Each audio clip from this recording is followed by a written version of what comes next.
Akibat ulah segelintir orang tidak bertanggung jawab, fasilitas umum kotor dan rusak sehingga mengganggu pemandangan. Tidak hanya itu, banyak tembok pinggir jalan menjadi sasaran aksi coret-coret.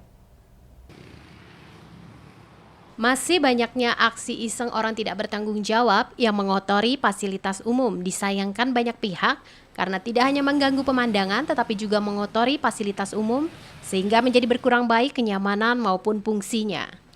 Kondisi ini tentu saja harus menjadi perhatian bersama untuk menjaga dan memelihara fasilitas umum tersebut. Namun sayang, karena ulah segelintir orang, fasilitas umum yang minim pengawasan menjadi objek coretan. Seperti yang terlihat di fasilitas lapangan olahraga di Jalan Raya Sengkalingdau. Tembok stadion kotor penuh coretan di bagian depan, padahal sudah beberapa kali dilakukan penutupan dengan pengecatan. Menurut salah seorang warga mengungkapkan, keprihatinannya dengan aksi segelintir orang tidak bertanggung jawab sehingga fasilitas umum rusak, kotor dan mengganggu kenyamanan pengguna. Di lokasi lainnya cukup banyak terlihat aksi coret-coret di gerbang perbatasan ataupun di tembok pinggir jalan lainnya. Banyak pihak berharap ada peningkatan kesadaran untuk menjaga berbagai fasilitas umum untuk kepentingan bersama. Ini kan masih banyak ya tembok-tembok fasilitas umum, kayak stadion yang sebelah sana. Itu banyak coret-coret seperti ini, Mas. Kenapa kira-kira, Mas? Ya mungkin kurang pengawasan mungkin. Kurang pengawasan. Apa orangnya kurang rasa memiliki mungkin ya kebersihan? Ini kan banyak juga fasilitas umum yang sudah dibersihkan. Masih dicoret. Mas, kalau kurang pengawasan kan kadang-kadang mungkin nulisnya juga nggak siang-siang, Mas. Malam. Biasanya kan malam. Kalau malam ya. Apa karena kurang wadah untuk grafis? Mungkin gitu ya. Mungkin ya. Iya. Kurang kerjaan. Yang jelas kurang kerjaan ya. Kurang kerjaan mungkin. Kurang kerjaan ya. Mungkin kurang rasa memiliki juga ya. Iya. Soalnya kan masih banyak di sepanjang jalan itu. Jalan desa, jalan besar masih banyak aja. Mas, harapan sebagai warga masyarakat gimana, Mas? Kalau ngelihat seperti ini kan juga terganggu. Seperti apa harapannya? Ya kelihatannya ya kotor. Banyak coret-coretan. Kemudian pembersihan gitu. Iya. Tapi pembersihan juga kadang coret-coret lagi ya, repotnya ya. Pagi dibersihkan, malam dicoret. Coret lagi ya. Iwan Hikmawan melaporkan. Musim panen bawang merah berdampak pada harga bawang merah yang semakin turun karena stok bawang merah melimpah di pasaran. Saat ini harga bawang merah kering di tingkat petani di kisaran harga 10-12.000 per kilogramnya, jauh dari harga pada musim kemarau tahun lalu yang mencapai 20 ribuan per kilogramnya. Dengan harga jual tersebut berat bagi petani untuk bisa memperoleh keuntungan. Harga bawang merah ini mengalami penurunan dibandingkan periode yang sama pada tahun lalu yang masih berada di kisaran di atas 20 ribuan per kilogram. Saat ini harga bawang merah ikut terdampak bersamaan dengan turunnya harga sayuran di pasaran. Musim panen bawang di beberapa kota di Jawa Timur seperti Nganjuk, Probolinggo, dan beberapa kota lainnya ikut berpengaruh pada harga jual bawang merah di Malang Raya. Di wilayah lahan pertanian Torongrejo, Junrejo juga banyak petani yang menanam bawang merah dan juga sedang melakukan panen. Namun sayang, harga jual saat ini sedang turun sehingga berat untuk bisa memperoleh keuntungan. Menurut petani setempat, turunnya harga bawang merah ini karena stok melimpah dan bawang merah Malang rata-rata harus bersaing dengan bawang merah dari beberapa daerah di Jawa Timur yang kebetulan sedang panen raya. Dengan harga jual saat ini, para petani bisa mengembalikan modal saja sudah lumayan bagus karena tidak jarang merugi, akibat hasil panen tidak bisa menutupi biaya pengeluaran akibat mahalnya biaya untuk obat. Gimana untuk harga jual bawang merah saat ini, Pak? Bawang merah ini sekarang turun. Ya. Karena apa itu ya murah sudah. Ini persaingan kan banyak dari Nganjuk. Banyak. Oh, berarti dari luar banyak Ya, yang masuk, Pak ya? Iya. Saat ini di tingkat petani berapa sekarang ngambil? Ambilnya sekitar 10.000, 11. Yang kering? Yang kering sudah Yang kualitas kering. bagus ya? Bagus. Pak, berbeda dengan kemarau yang tahun kemarin, gimana harganya, Pak? Perasaan masih tinggi ya? Tingginya yang kemarin. Sampai berapa yang kemarin tingginya? Kemarin itu bisa 20-an ya? 20-an ya? 20. Kira-kira kapan perkiraan Bapak naiknya lagi nih harga nih, Pak? Kira-kira? Perkiraan bulan Desember.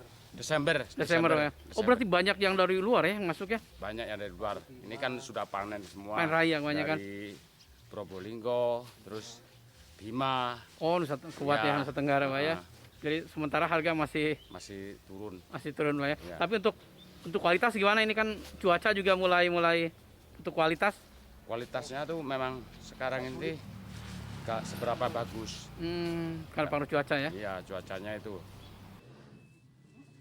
Iwan Hikmawan melaporkan. Terima kasih Anda masih bersama kami dalam Info 7 Malang Raya. Terlihat kering dan diduga sudah mati, beberapa pohon pinggir jalan perlu penanganan untuk menghindari tumbang menimpa pengguna jalan.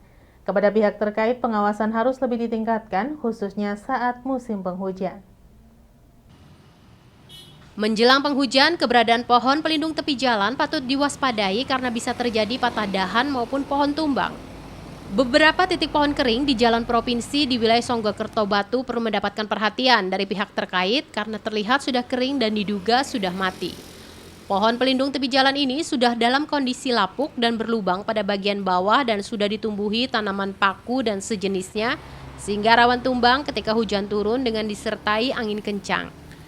Beberapa pohon berada di jalan utama Songgokerto menuju arah Payung dan beberapa tepat di sisi jalan provinsi yang tidak pernah sepi dari aktivitas kendaraan. Menurut salah seorang warga mengungkapkan kekhawatirannya dengan kondisi pohon pada saat memasuki penghujan karena bisa dahan patah atau pohon tumbang terlebih ketika beraktivitas di kawasan tersebut. Tidak hanya itu, di beberapa titik jalan lainnya di Kota Batu masih tersisa pohon yang diduga sudah mati dan menunggu pemotongan. Sebagai warga masyarakat yang beraktivitas di sekitar, ada kekhawatiran nggak? Ada Pak, kalau musim penghujan, Iya? akarnya rapuh kena air kan, hanya takutnya Ini sudah sepengetahuan sudah berapa lama ini sepengetahuan? kurang lebih ya tahun-tahun kemarin sih Pak. Tahun kemarin ya. Pokoknya juga lumayan besar ini ya. Iya ya, satu lagi Pak. Apalagi Rayapnya juga ada. udah rayap. Apalagi ini jalannya kan juga jalan provinsi ya. Iya, jalan utama mau ke Jombang Kediri. Ramai ya jalannya setiap hari. Ramai Pak, jalan utama. Pagi, siang, Ya, tiap hari Pak. setiap hari ramai ya. Harapannya sebagai warga masyarakat gimana harapannya? Ya cepet dipantau, diperbaiki lah gimana. Iya, kalau enggak ya ditebang ya. Kalau sudah kondisi kayak gini. Iwan Hikmawan melaporkan. Memperingati Hari Rabies, Puskesmas di Kota Malang menggelar vaksinasi gratis untuk hewan peliharaan warga. Vaksinasi ini dilakukan kepada 200 anjing dan kucing. Vaksinasi ini dilakukan untuk meminimalisir penyebaran dan penularan rabies dari hewan ke manusia. Vaksinasi untuk hewan peliharaan ini dilakukan di Pusat Kesehatan Hewan atau Puskeswan di Jalan Kolonel Sugiono, Kota Malang. Vaksinasi ini ditargetkan menyasar 200 hewan peliharaan yang berinteraksi erat dengan manusia, seperti anjing dan kucing. Vaksinasi dalam rangka peringatan Hari Rabies ini dilakukan secara gratis, namun tidak semua hewan peliharaan yang bisa divaksin. Syarat utama hewan peliharaan yang dapat divaksin yakni tidak dalam keadaan bunting dan berumur lebih dari 4 bulan.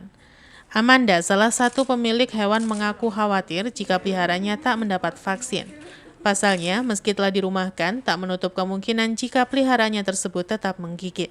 Ya biar ini ya, nggak rabies gitu. Sekalian ada event juga sih. Berapa ekor Pak yang dibawa ke sini? Satu aja. Satu aja ya. Ya. Selama ini perawatannya seperti apa Pak kucing? Perawatan ya kayak perawatan kucing biasanya sih. Tidak khawatir Pak terkena penyakit? Ya khawatir lah pasti. Dengan divaksinnya kucing ini gimana ini Pak? Lebih menenangkan karena bisa ini sih, bisa apa? Seenggaknya menghindari dari penyakit. Ini baru kali ini vaksin apa sudah kali keberapa ini Pak? Ini baru pertama. Baru Ya. pertama. Dengan vaksinasi seperti ini diharapkan dapat meminimalisir kasus rabies di Indonesia. Penyelenggara berharap pemilik hewan peliharaan secara rutin memeriksakan kesehatan dan memberikan vaksin untuk hewan kesayangannya. Kegiatan ini adalah dalam rangka memperingati Hari Rabies Sedunia World Rabies Day yang jatuh pada tanggal 28 September 2021. Adapun kegiatan yang dilaksanakan oleh Dinas Ketahanan Pangan dan Pertanian Kota Malang yaitu pelaksanaan sosialisasi tentang penyakit rabies yang dilaksanakan pada tanggal 27 September 2021. Kemudian pelaksanaan vaksinasi massal secara gratis pada tanggal 28 dan 29 September sebanyak 200 ekor. Itu yang divaksin hewan jenis apa aja, Dok? Yang divaksin itu anjing dan kucing yang banyak yang hadir 2 hari ini. Simon Alfredo melaporkan. Terima kasih Anda masih bersama kami dalam Info 7 Malang Raya.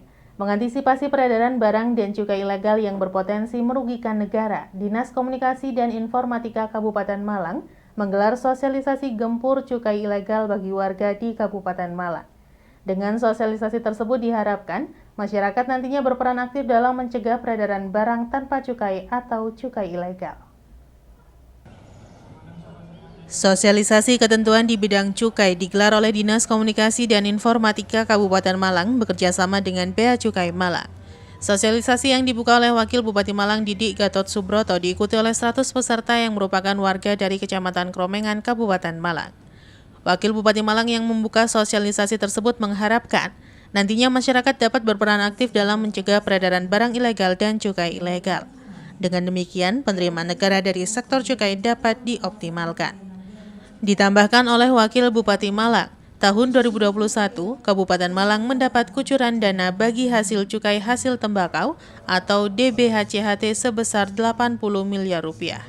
Dari jumlah tersebut, 50% diantaranya digunakan di bidang kesejahteraan masyarakat. Sedangkan 25% lainnya digunakan untuk mendorong di sektor kesehatan dan 25% sisanya digunakan untuk melakukan sosialisasi dalam memberantas rokok ilegal.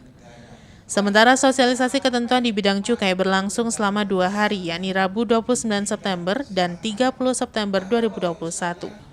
Di hari pertama sosialisasi terdapat 3 pemateri yang menyampaikan materi terkait alur pendapatan dari pemerintah Kabupaten Malang. Salah satunya adalah DBHCHT. Satu, partisipasi dari warga masyarakat Kecamatan Kromengan cukup bagus, terbukti dari semua elemen masuk.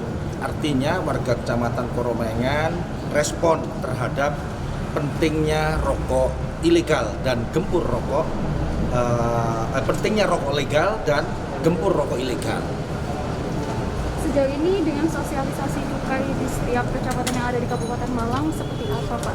Ya, satu diantaranya tentunya Bea Cukai bekerjasama dengan pemerintah Kabupaten Malang melalui Dinas Kominfo itu selalu menyuarakan bahwa kepentingan rokok legal. Kenapa harus demikian? Karena dengan rokok legal ini memberikan cukup kontribusi terhadap bagi hasil cukainya kepada pemerintah Kabupaten Malang. Tahun ini kita sudah dapat sekitar hampir 84 miliar bagi hasil secara nasional yang tersampaikan kepada pemerintah Kabupaten Malang. Tentunya harapan kita melalui kontribusi ini bisa menyumbang PAD dan mendukung proses pelaksanaan pembangunan di Kabupaten Malang. Pak, kenapa kok cuma Kecamatan Kromengan? Oh, enggak, ini udah beberapa kali.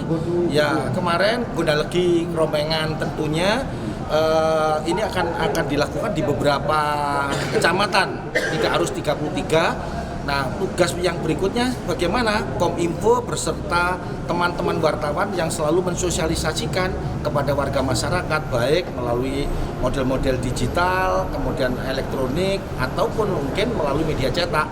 Nah, harapannya ini kan spot-spot aja, spot, tapi kelanjutan berikutnya teman-teman yang hari ini mengikuti sosialisasi ini kan nanti diharapkan menjadi tenaga-tenaga lapangan. Simon Alfredo melaporkan.